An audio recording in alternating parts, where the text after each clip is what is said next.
네, 안녕하세요. 저번 시간에 응고 과정에 대해서 얘기를 하고, 이 응고 과정이 끝나고 나서 나중에 혈전을 없애야 될 때 우리 몸에서 어떤 일들이 일어나는지에 대해서 설명을 시간이 없어서 다 못해서 오늘 이어서 얘기해 볼게요. 기억나시죠? 인트린식 패스웨이랑 익스트린식 패스웨이를 통해 가지고 결국에 파이브리노젠에서 파이브린을 만들어내는 과정이 응고 과정이다 라고 얘기했어요. 그래서 저번에 이렇게 다 설명을 드렸고, 그러면 이렇게 만들어진 혈전을 어떻게 없앨 거냐? 가장 먼저 가능한 방법이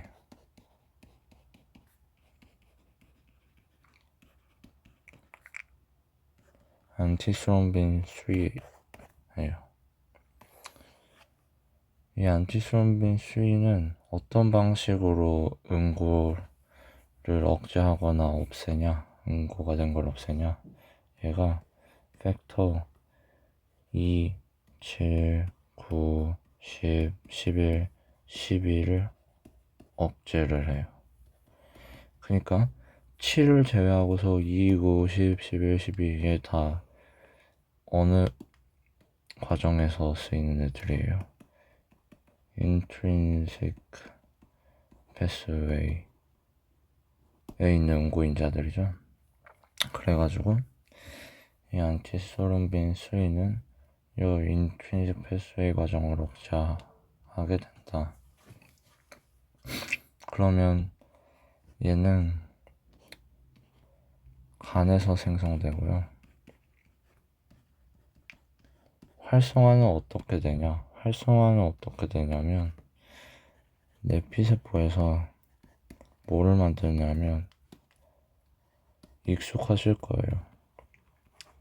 헤파린, 설페이트 분자들을 만들면 얘가 안티스롬빈 3를 활성화시켜주는 거예요.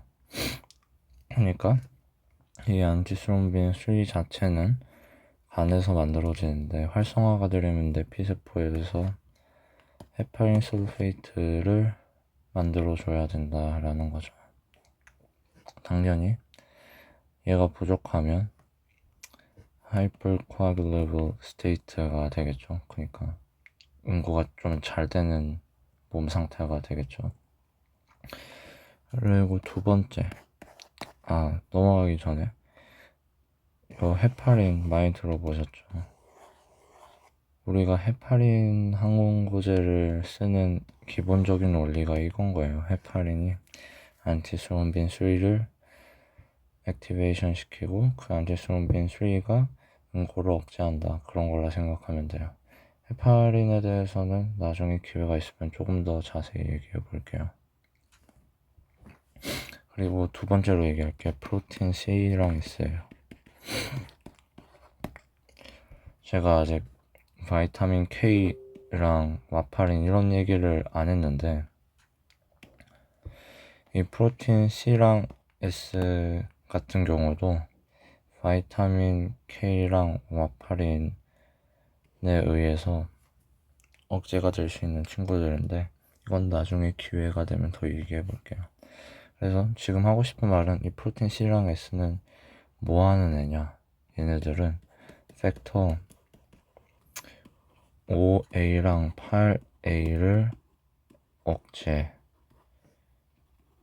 불활성하게 되는 거예요. 그러니까 팩터 8은 인트린식 패스웨이에 필요한 애고 이 팩터 8A가 팩터 10을 10A로 바꾸는 주요 효소죠. 코팩터죠. 코팩터.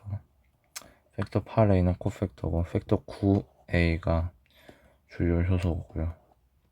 그래서 이 팩터 8A랑 팩터 5A 안티스롬빈에서 스롬빈을 만들어주는 친구잖아요.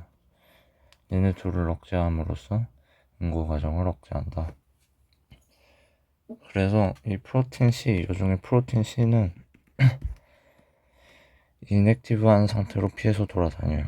근데 액티베이션 되면 우리는 액티베이티드 활성화되면 액티베이티드 프로틴 C라고 해서 APC라고 뭐랄까 줄여서 부르기도 해요. 그러면 얘는 어떻게 활성화가 되냐? 얘를 활성화시켜주는 애가 스롬보 모듈린이에요. 이 스롬보 모듈린이라는 애가 프로틴 C를 액티베이션 시켜주고 얘도 내피세포에서 만드는 거예요. 죄송합니다. 그래서 이 스롬보 모듈린이라는 애가 프로틴 C를 액티베이티드 프로틴 C APC로 만들어준다 라는 겁니다. 근데 스롬보 모듈린이랑 아까 말했죠 팩터 2가 활성화된 거인 스롬빈이랑 얘네 둘이 같이 작용하게 돼요. 그러면 프로틴 C는 알겠고 프로틴 S는 뭐 하는 애냐? 프로틴 C가 효소라면 프로틴 S는 코팩터예요. 코팩터. 뭐의 코팩터냐? 얘 프로틴 C랑 S가 팩터 5A랑 8A를 억제하거나 불활성화한다 했잖아요. 그러니까 이 일을 할 때 코팩터로 작용한다는 거죠. 그래서 얘는 APC와 붙어가지고 팩터 5A랑 8A를 억제해주는 역할을 한다라는 겁니다. 그래서 프로틴 CS는 여기까지 하고 그 다음에 마지막으로 플라스민 얘에 대해 얘기를 해볼게요. 얘는 뭐하는 새끼냐? 파이브린을 해체시켜버리는 거예요. 파이브린을 해체시키는 애라는 거죠. 그러니까 이미 생긴 혈전을 분해하는 역할을 할 수 있겠죠. 얘는 간에서 플라스미노젠으로 태어나요. 그리고 나서 활성화가 되면 플라스민이라는 이름을 얻게 되는 거죠. 이 플라스민은 그러면 어떻게 액티베이션 되냐 라는 거를 아까 프로틴 CS랑 안티스롬빈 C에서 배운 것처럼 배워야 되는데 안티스롬빈 3는 헤파린, 내피세포의 헤파린 설페이트가 액티베이션 시키고 프로틴 C는 스롬보 모듈린이랑 스롬빈이랑 같이 컴플렉스를 이뤄서 액티베이션 시키고 우리 플라스미노젠은 누가 액티베이션 시키냐? 티슈 플라스미노젠 액티베이터 플라스미노젠 액티베이터가 액티베이션 시킬 수도 있고 유로카이네이스가 액티베이션 시킬 수도 있어요. 얘들도 보통 내피세포에서 생길 수도 있고 뭐 다른 세포에서 만들어질 수도 있어요. 그러면 얘네가 어디에 쓰이겠어요? 요 두 애들 티슈 플라스미노젠 액티베이터랑 짧게 불러서 TPA랑 유로카이네이스 얘네들은 MI랑 스트로크 뭐 이런데 쓸 수 있겠죠. 혈전이 갑자기 관상동맥을 막든 뇌혈관을 막든 빨리 없애줘야 될 거 아니에요. 그래서 얘네를 쓸 수 있다라는 거고 이게 스트랩토코쿠스에서 나오는 스트랩토카이네이즈 있잖아요. 그러니까 이 세균이 형성하는 스트랩토카이네이즈 얘도 플라스미노젠을 플라스민으로 액티베이션 시켜줄 수가 있어요. 그래서 이 플라스민은 중요한 친구다. 우리 몸에서 혈전이 마구마구 그냥 분해되지 않고 돌아다니지 않게 해줄 수 있는 중요한 친구라는 거예요. 그런데 여기서 알아두면 좋을 게, 이 파이브린 혈전이 플라스민에 의해서 분해가 된다고 했잖아요. 분해가 되면 어떤 애들이 나오게 되냐면, 분해 산물들이 fibrin degradation products랑 그 유명한 디다이머, 얘네 이렇게가 분해 산물이 돼요. 근데 이게 왜 중요하냐? 그러니까 여기서 특히 디다이머가 지금 몸에서 혈전이 얼마나, 파이브린이 얼마나 생기고 있냐를 알려줄 수 있고, Fibrin Degradation Products, 이거를 FDP라고 그냥 자주 부르는데, 얘네는 플라스민이 얼마나 지금 활동성을 가지고 있냐라는 걸 보여줄 수 있어서 중요한 건데요.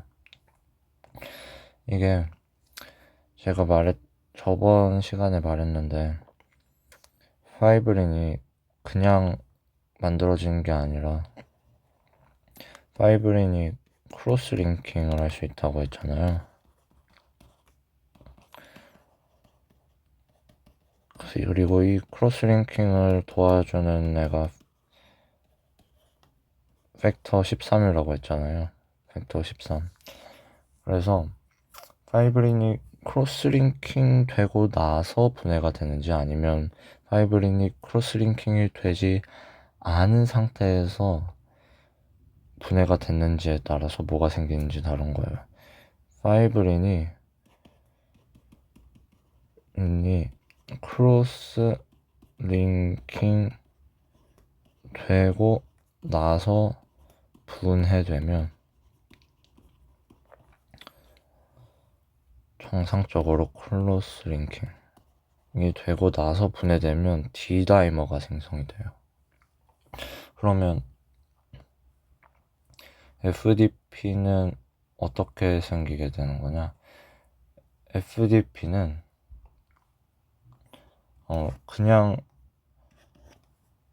파이브린이 크로스 링킹 되고 분해돼서 생길 수도 있는데, 얘는 파이브린이 분해돼도 생길 수 있지만 파이브리노젠이 분해돼도 생길 수 있어요.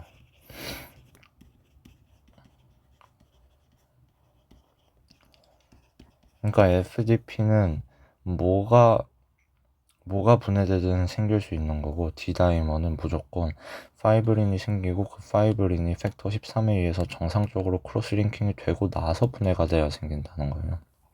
그렇기 때문에 그냥 조금 특별하신 분들 중에 primary fibrinolysis라는 매우 rare한 병이 있는데요. 이분들은 병의 원인이 뭐냐면 플라스민이 오버액티브한 거예요. 그러니까 플라스민이 너무 흥분해 있는 거죠.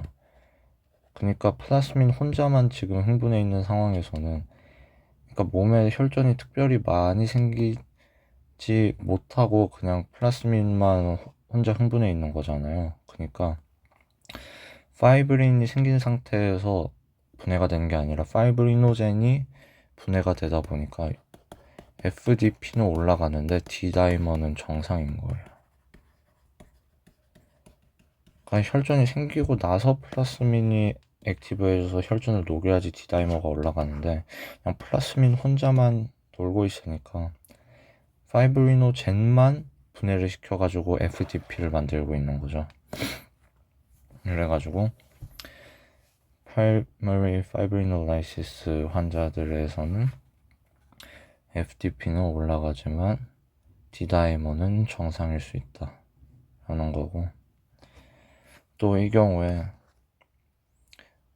응고인자들 있잖아요. 이 응고인자들이 이 플라스민에 의해서 약간 뭐라고 말해야 되지? 부족해지면서 PT, PTT가 둘 다 올라가게 될 수 있다라는 겁니다. 근데 플라스민이 이렇게 흥분할 수 있는 상황이, 그러니까 이건 primary fibrinolysis,니까 약간 세컨더리한 게 아니라는 거잖아요. 다른 이유에 의해서 플라스민이 오버액티브한 게 아니라 이분들이 특별하게 알 수 없는 이유로 얘가 오버액티브한 거잖아요. 근데 2차적인 세컨더리한 파이브리놀라이시스는 어떤 경우에 있을 수 있냐면, 프로스테이트 캔서, 전립선암에서는 유로카이네이즈가 많이 나오면서, 이 유로카이네이즈가 플라스미노젠을 플라스민으로 만들 수 있다고 했죠. 그래서 플라스민이 흥분할 수 있다고 했고, 다음에 간경화에서 간에서 알파2 안티플라스민이라는 물질을 계속 형성하고 있는데, 이름만 봐도 안티플라스민이잖아요. 그러니까 플라스민을 억제하는 놈인데 얘가 줄어들게 되면 플라스민이 흥분하겠죠. 간경화로 인해서 알파2 안티플라스민을 못 만들게 되면 플라스민이 상대적으로 흥분해서 파이브리놀라이시스가 일어날 수 있다 라는 얘기입니다. 그래서 뭐 대충 정리를 하자면, 이 FTP와 D다이머드에서 정리를 하자면, 혈전이 만들어지고 혈전이 만들어지고 걔가 분해가 돼야지 D다이머가 되니까 혈전이 어느 정도인가를 나타낼 수 있는 게 D다이머고, FDP는 그냥 플라스민이 활성화만 되면 FDP는 나오게 되는 거니까 플라스민의 활성화 정도를 나타내는 거가 FDP라고 생각하면 돼요.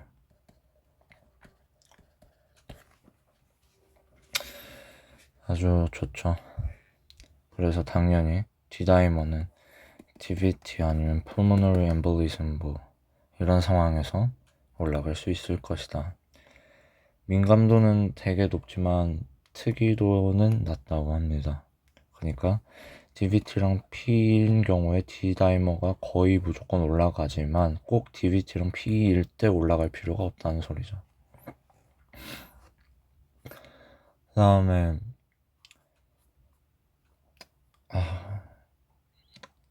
이 정도면 와파린 얘기도 잠깐 해도 되겠죠. 그 다음에 항고 얘기를 하고 있으니까 바이타민 K 얘기랑 와파린 얘기를 아주 잠깐만 하고 넘어갈게요. 이 바이타민 K라는 친구가 응고인자들의 활성에 매우 중요해요. 그러니까 이 바이타민 K에 의해서 벡터 2790CS 얘네의 활성이 바이타민 K가 필수적이거든요. 그래가지고 바이타민 K가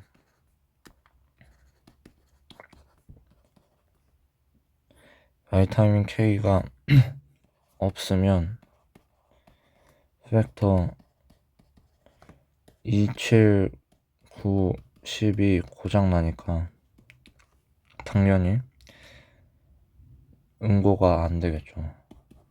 피가 나겠죠. 그래가지고 이 바이타민 K의 역할을 억제하는 게 와파린인 거예요. 와파린이 대표적인 항응고제 중 하나잖아요. 와파린이 바이타민 K 안타고니스트라고도 부를 수 있는데, 정확히는 바이타민 K가 옥시다이즈 됐을 때, 그러니까 바이타민 K가 산화됐을 때 활성을 갖는데, 산화된 바이타민 K가 다시 아니죠. 바이타민 K가 환원된 상태에서 활성을 갖고 반응을 일으키게 되면 산화가 되는데, 그 산화된 바이타민 K를 다시 환원을 시켜줘야지 얘가 바이타민 K가 다시 일을 할 거 아니에요. 근데 산화된 바이타민 K를 환원되게 돌려놓는 과정에 쓰이는 효소인 이폭사이드 억시데이즈를 와파린이 막아주는 거예요, 정확히는. 그래서 바이타민 K가 다 산화된 폼에 갇히게 되는 거겠죠. 이 얘기는 나중에 기회가 되면 더 자세히 하는 걸로 하고, 오늘은 여기까지 하겠습니다. 감사합니다. 잘 주무세요.